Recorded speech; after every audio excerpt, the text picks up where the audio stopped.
J'estime que, dans la vie d'un homme, il y a un temps pour tout, et que, contrairement à ce que l'on prétend souvent, à partir d'un certain âge, les hommes doivent savoir se faire respecter, et même gâter par les femmes. Bonjour, bande d'incultes qui préféraient la pub Carglass qu'un chef-d'œuvre comme Citizen Kane. Pourquoi t'insultes tout le monde comme ça? Mais j'essaie d'être moderne. Ouais, non, on va rester sur les trucs gentils, comme d'habitude, d'accord? Mais non, regarde, bande de petites...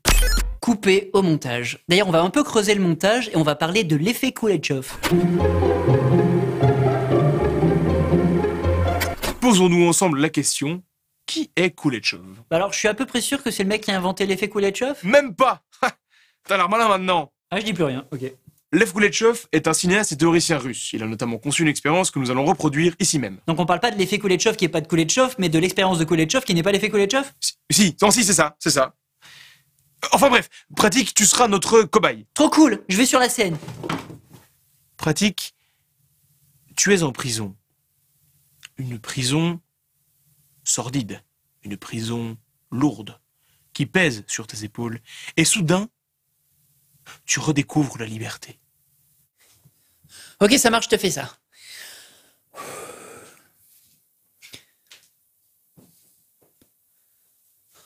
Très bien.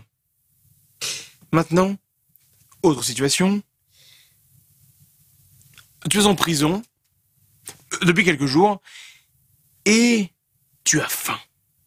Car tu n'as pas mangé du tout. Et là, soudainement, on t'amène de la nourriture. Mais pas n'importe quelle nourriture.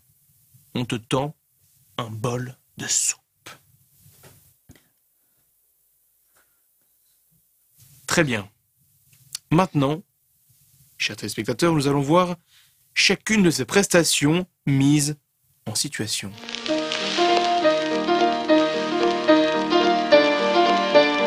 Ah oui, non, là, on sent vraiment l'enfermement, puis le retour à la liberté. Non, c'est indéniable, c'est ça.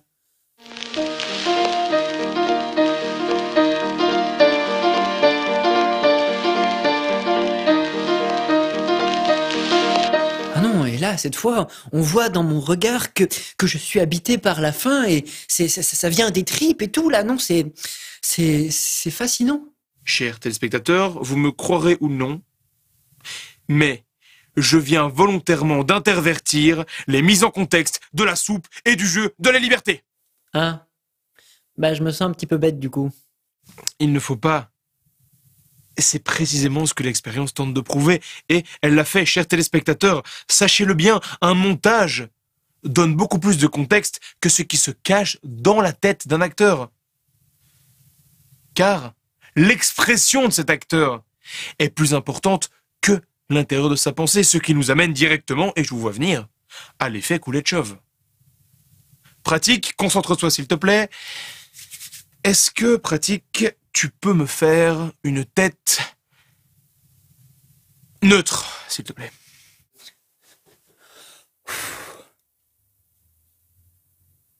Si vous prenez ce doux visage et que vous le couplez à différentes choses, vous pouvez changer l'intention de jeu du docteur Pratique.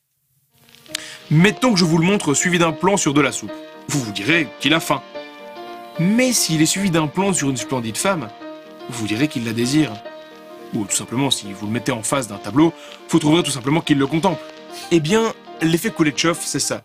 C'est la force d'assembler deux plans qui n'ont rien à faire ensemble pour leur donner un nouveau sens.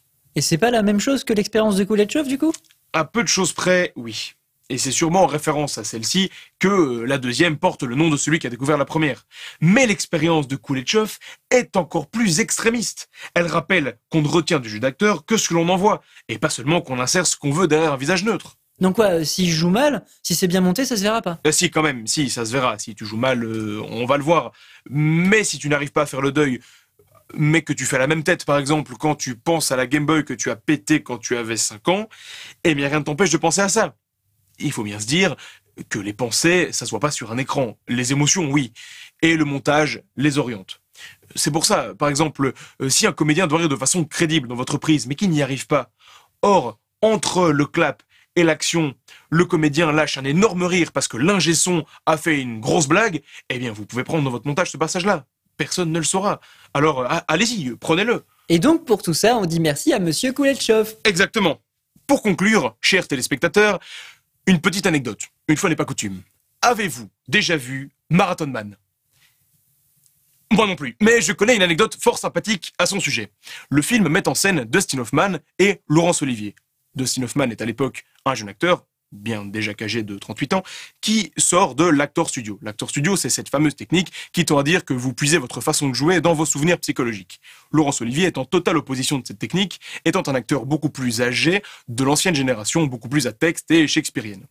Un jour, pour une scène où Dustin Hoffman doit être essoufflé, d'où le titre Marathon Man, car il court un marathon, il court autour du pâté de maison, et ce, à plusieurs reprises. Et Laurence Olivier, l'observant, lui dit « Mais Dustin, pourquoi cours-tu autour du pâté de maison ?» Et Dustin Hoffman lui dit « Mais Laurence, pour être essoufflé !» Laurence Olivier lui dit « Tiens, mais c'est marrant, moi si je veux être essoufflé, je fais juste... » Et il joua l'essoufflement. Cette anecdote, bien qu'un tout petit peu amusante, est symptomatique de la différence entre les différentes techniques de jeu. Dans un registre un peu plus comique, Robert Mitchum, de l'ancienne génération, quand il parle de Marlon Brando, de cette fameuse génération d'acteurs studio, dit « Ah oui, Marlon Brando, cet acteur qui met 15 minutes pour dire bonjour », en référence à cette fameuse disposition psychologique qu'il faut avoir quand on y joue. Dans votre cas, jouez au plus simple, faites ce qui vous convient le mieux, bien évidemment, et sachez que vous serez aidé au montage. Sur ce, regardez des livres, lisez des films, vive le cinéma!